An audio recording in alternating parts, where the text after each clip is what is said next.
गुरुमाऊलींच्या मार्गदर्शनाखाली दिंडोरी प्रणीत अखिल भारतीय श्री स्वामी समर्थ सेवा मार्गाच्या देश-विदेशातील केंद्रांच्या माध्यमातून देश आणि समाज निर्माणासाठी विविध उपक्रम राबवले जातात. बालसंस्कार केंद्रापासून व्यक्ती आणि समाजाला भेडसावणाऱ्या समस्यांच्या निराकरणासाठी या सेवा मार्गाच्या वतीनं विविध उपक्रम राबवले जातात.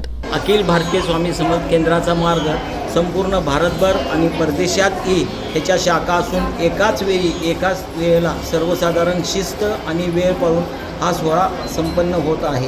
कोडोली येथे हा सोहळा संपूर्ण सेवेकऱ्यांच्या सहकार्याने आज संपन्न होत आहे. हा आमचा जे दिंडोरीपणीत मार्ग आहे ह्याचा मूळ गाभा बालसंस्कार आहे व बालसंस्कार करून नवीन येणारी पिढी आध्यात्मिकरित्या कौटुंबिकरित्या जागृत होऊन सुखी समाधानी व्हावी व ह्यासाठी गुरुमाऊलींनी सांगितल्याप्रमाणे दिव्याने दिवा लावावा, ज्योतीने ज्योत लावावी, ह्यानुसार प्रत्येक सेवेकऱ्याला इथं अंतर्भूत करून ह्यात सेवाकार्य चालू आहे.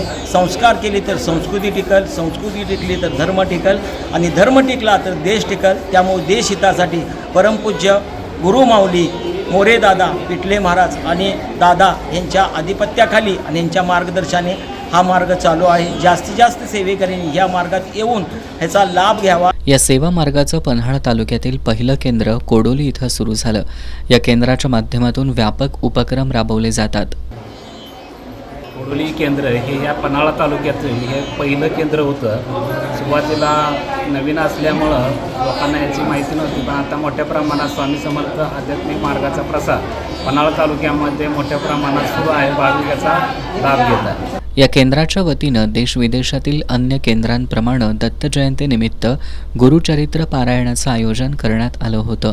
या केंद्रावर 105 तर सर्व श्री स्वामी समर्थ केंद्रांमध्ये 11 लाख सेवेकऱ्यांनी गुरुचरित्र पारायणात सहभाग घेतला. गुरुचरित्र पारायणला 105 सेवेकरी बसले होते. सेवा ही सेवेकरांनी उत्तमरित्या सेवा पूर्ण केली. त्याच्यामध्ये प्रहरीचा भाग असतो संध्याकाळचा, की त्याच्यामध्ये वेटिंग लागत होतं. ते एवढा प्रतिसाद गुरुचरित्र पारायणला सर्व सेवेकरांनी अभूतपूर्व असा उत्साहात म्हणजे आम्ही पार पाडला समर्थ कृपेने. या गुरुचरित्र पारायणातून सेवेकऱ्यांना जीवनात काय करायला हवं आणि काय नको याचा संदेश मिळाला. गुरुचरित्र हा एक असा ग्रंथ आहे की संसारात काय केलं पाहिजे, काय केलं नाही पाहिजे आणि आचारसंहिता सांगितली जाते असा हा ग्रंथ आहे. आणि तो प्रत्येकानं वाचावा अशी आमच्या गुरुमाऊलींची इच्छा आहे. त्यामुळं स्त्रियांनासुद्धा त्यांनी वाचायला परवानगी दिलेली. कोडोली केंद्रामध्ये 8 डिसेंबरपासून आयोजित पारायणाची 14 डिसेंबरला सांगता झाली, तर रविवारी 15 डिसेंबरला श्री गुरु दत्तात्रयांचा जन्मोत्सव साजरा करण्यात आला. जन्मोत्सवा अगोदर आरती आणि इतर सेवा रुजू झाल्यानंतर पूर्णानंद गायकवाड यांनी 12:27 गुरुचरित्रातील 4थ्या अध्यायाचं वाचन सुरू केलं.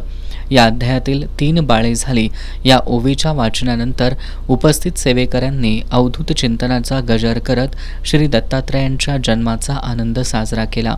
गुरुचरित्र पारायण सप्ताह काळात प्रहरी सेवेकरी सर्व सेवांमध्ये माता भगिनींचा सहभाग लक्षणीय होता. गुरुचरित्राचं पारायण घरी केल्यानंतर एकच पुण्य लाभतं, तर गुरुगृही अर्थात केंद्रात हे पारायण केल्यानंतर अनंत पुण्य लाभतं. या श्रद्धेनं कोडोली आणि परिसरातील सेवेकऱ्यांनी या पारायणात सहभाग घेतला. रविवारी जन्मोत्सव तर आज सत्यदत्त पूजा आणि महाप्रसादानं गुरुचरित्र पारायण आणि श्री दत्त जन्मोत्सवाची सांगता झाली.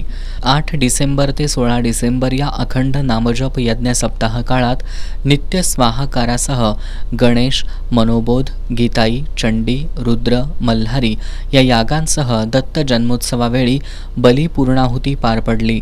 पारायणाच्या यशस्वीतेसाठी केंद्रप्रमुख प्रकाश माने, केंद्र संचलन समितीचे सदस्य गणेश शेडके, विवेक गिड्डे, प्रकाश पाटील, पूर्णानंद गायकवाड, दिलीप लोहार यांच्यासह अन्य सेवेकऱ्यांनी परिश्रम घेतले.